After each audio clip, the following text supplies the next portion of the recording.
This is a rare instance in NBA history where we have to heavily discuss a team that didn't end up with the star in the superstar trade. Damian Lillard ending up in Milwaukee was a surprise outcome, and for months we had all assumed that Dame was going to end up with the Heat, and now that he hasn't, we have to talk about the consequences of that for Miami, whether this is their fault and how they could have possibly prevented this. Now, I'm just going to get right to the point. This to me is the biggest thing that, people weren't really discussing this a lot. They're talking about whether the Heat, what they did or didn't offer, whether they weren't aggressive enough trying to get Dame.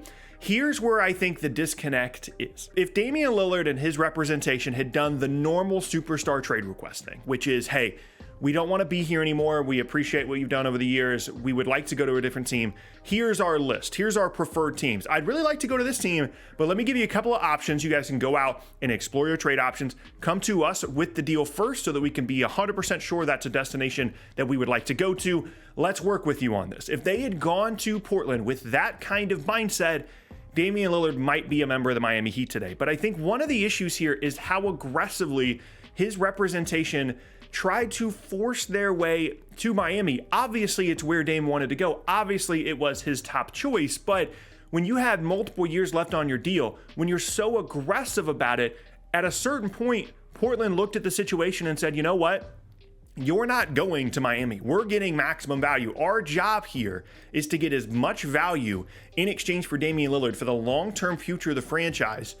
Our job here is not to send Damian Lillard to the exact place that he wants to go. I fully believe that there's a scenario in this situation where had Dame and his representation gone to Portland and said, hey, here's a list, we'd like Miami, but here's a list. I think that there's a situation where the relationship between, Miami and Portland doesn't get all weird. They actually have real discussions, and Miami feels more willing to give up significant stuff. There's a world in which Miami could have given Portland more in exchange for Damian Lillard than what they just got. I really like the package that Portland got in exchange for Dame, and it's clear that Miami never offered what the, kind of maximum offer looked like. But I think the biggest failure in all of this was how the situation was approached. And Dame and his representation assuming that they were going to get exactly what they wanted, despite being an older player, despite being on a long-term contract, despite just trying to run them over with his trade request. That to me was the first mistake in this entire situation, and at a certain point, Portland was going to need more from Miami than any other team to actually end up sending him to Portland. They recognized the value that they had in Dame, and they recognized that they had time. They could wait a few months.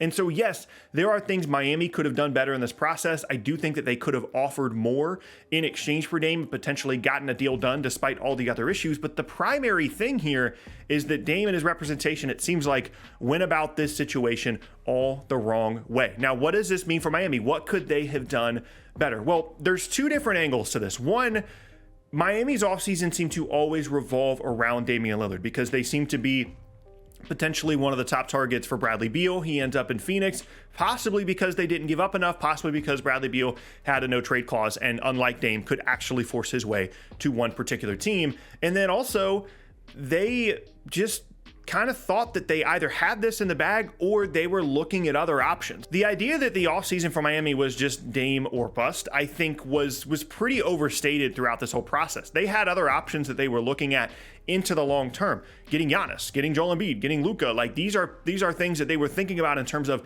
these are the assets we have now to get a star. Is Dame the guy we want to be super aggressive and going after and getting? And again, I think there's a possibility here where they could have ended up making it happen, but they would have had to give up more than it seemed like they were comfortable with, whether it be Tyler Hero and stuff, whether it be the maximum trade offer, whatever the case may be. They clearly never offered that and were never comfortable offering that in exchange for Damian Lillard. And so if you're a Heat fan that's upset because you thought you were going to get Dame and it didn't happen, there is some blame to be placed on the front office in Miami, because if that was your number one goal as a fan was, I want to get Dame on the team, I want to add him to Jimmy Butler and Bam, let's figure it out. We just made the finals, more offensive punch, and we could potentially win a title this year. If that was your number one goal, I think it was an achievable one by Miami had the situation gone differently. A package of Hero, whatever picks they could trade, young guys on the roster, even if it's like a 7-piece deal and then, Hero goes elsewhere and there's more value going to Portland.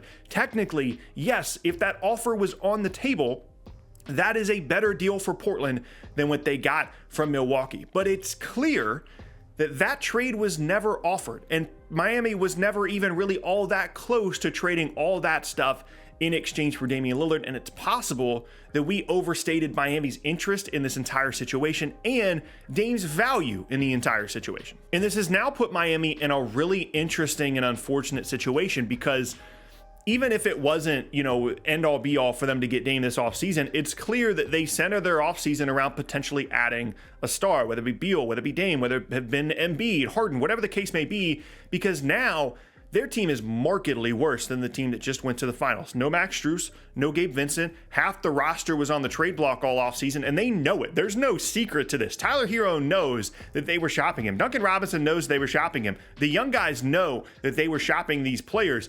That's going to be, even for a team like Miami that has a great culture, great chemistry, great coaching staff, that's going to be a difficult thing for them to just overcome overnight and suddenly be back in the finals. And keep in mind, yes, they made that run of the finals. Yes, they were very good in the postseason. They were not a good regular season team, partly due to injuries, partly due to terrible offense. They were not good in the regular season. The possibility exists that because Miami did not go out and offer more in exchange for Damian Lillard, that they weren't more aggressive in adding star power this offseason, that they just went from a team that made the finals to maybe a play-in team or worse in the Eastern Conference. That's the kind of offseason they just had, and that's really the true disaster of this situation, is misplaying, yes, the Dame situation, but the offseason as a whole. Now, having said all those things, at the end of the day, I can understand Miami's hesitation in terms of giving up a lot in exchange for Damian Lillard, because as fans, as people on the outside looking in, it's really easy for all of us to get tunnel vision on this idea of Dame's going to go to Miami, because it's all we're seeing all the time, right? And how much sense it makes adding offensive firepower. And I agreed throughout the entire process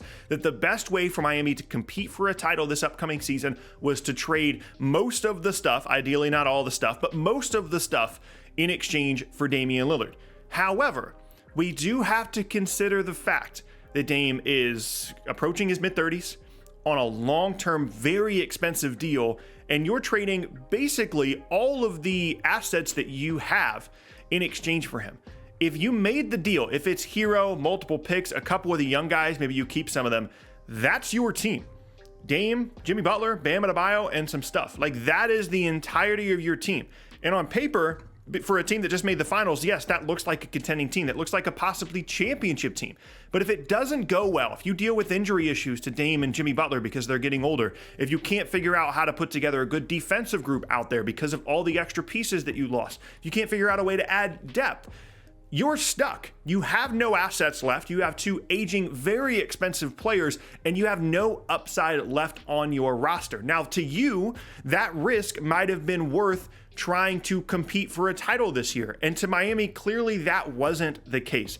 They looked at the situation and said, this is what we're comfortable offering in exchange for Damian Lillard. We know that it's possible that he could go to another team in the East and make our competition that much more difficult. We know how weird of a situation it could be bringing back all these guys that we tried to trade for 2 months. We understand that, but we're only willing to go this far in exchange for Damian Lillard. And it's up to you guys, it's up to the fans, it's up to the outside observers to decide if that was a mistake. And if they're really bad this year and Milwaukee's awesome and they win the title, or over the next couple of seasons, Milwaukee's really good and this is the end of, the Pat Riley Miami Heat era, then that's the consequences that you have to deal with if you're the Heat, of not being more aggressive in getting Dame. If a couple of things had gone differently, the way that his representation went about trying to get him to Miami, and the way that Miami was pretty passive, it appears, in their pursuit of Damian Lillard, if those things changed, Damian Lillard certainly could be a member of the Miami Heat. However, when you really think about it, there's a possibility that all this still works out perfectly fine for the Heat. They have a way of kind of rolling with the punches and always trying to figure out a new way to do this and do that. And maybe they fully understood the value that Damian Lillard was going to provide to their team in the long term compared to the assets they were going to have to give up in exchange for him. And they decided that they're still the Heat. They're still going to be a star trade destination. They're still going to be a team that is going to be able to attract big time players. And they still have their pile of assets. It might not be a great pile of assets, but they still have them. And maybe they would rather use them and have the option to use them on a player that isn't Damian Lillard, that doesn't represent a certain level of risk because of his age, because of his contract, because of how that matches up with the rest of the roster. At the end of the day, we have to consider that maybe the Heat wanted Damian Lillard, but not nearly as bad as it seemed like from the outside looking in.